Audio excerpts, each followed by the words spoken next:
ئێستا کە منە چم بۆ لای پارتی دموکراتی کوردستان کە ئەچم بۆ لای جەنابی مالکی لە بەغا کە ئەچم بۆ لای هەواڵەکانمان لە وڵاتە ئەجنەبیەکان پەیامەکەی یەکێتی وازەحە سیاسەتەکەی یەکێتی وازەحە بە یەک دەنگ و بە یەک ڕەنگ بۆ پێشەوە ئەڕۆی.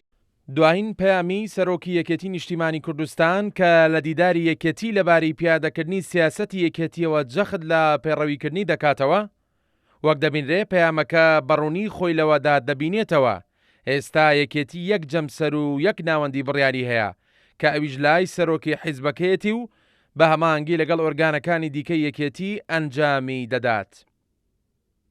جیاواز لەمەوەکانی ڕابردوو ئێستا بەهۆی یەکجەمسەریەوە لایەن و بەرامبەرەکانی یەکێتی لەسەر ئاسیەرێم و عێراق و تەنانەت لەسەر ئاستی وڵاتانی بیانیش دەزانن یەکێتی چی دەوێت و ئامانجەکەی چییە.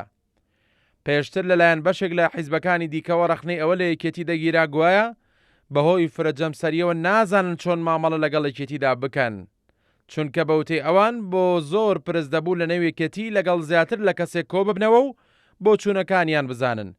بەڵام ئەوەی ئێستا بەدی دەکرێت سەرۆک بافڵ جەلال تاڵەبانی کۆتایی بەو کێشمە هێناوە و بە شێوەیەکی ڕوون و بەبێ پەردا سیاسەتی یەکێتی و داواکاریەکانی بۆ لایەنی بەرامبەر دەخاتە ڕوو.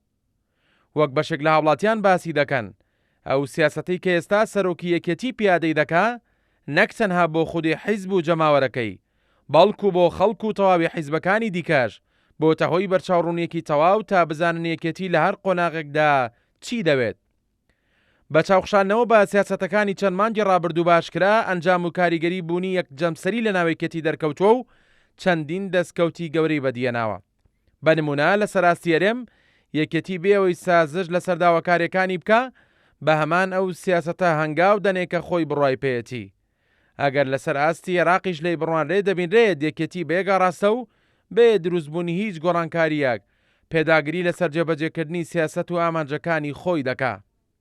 ئێستا تەواوی جەماوەر و سەرکردایەتی یەکێتی پاڵپشتی لەو جۆرە سیاسەتی حیزبەکەیان دەکەن کە سەرۆک بافڵ جەلال تاڵەبانی هەنگاوی لەسەر دەنێت. ئەبێت تێبگەن کە یەکێتی ئەمڕۆ ئەزبەنی بە کەس ناکات سیاسەتی خۆمانمان هەیە ئەمەیە سیاسەتی ئێمە. بۆ یەک سانیای یەکێکتان قەلق نەبێت هیچ لە سیاسەتەکەی خۆمان ناگۆڕین بەرنامەی خۆمانمان هەیە و ئەو بەرنامەیە جێبەجێەکەین. ئەو دڵنیایی سەرۆک بافڵ جەلال تاڵەبانیش ئومێدێکی زۆری بە جەماوەری یەکێتی بەخشیوە چونکە پێیان وایە لە سایی یەکجەمسەری و پێداگری سەرۆکی حیزبەکان لەسەر سیاسەتەکانی وەک هەمیشە یەکێتی بە حیزبی کاریگەری کوردستان دەمێنێتەوە.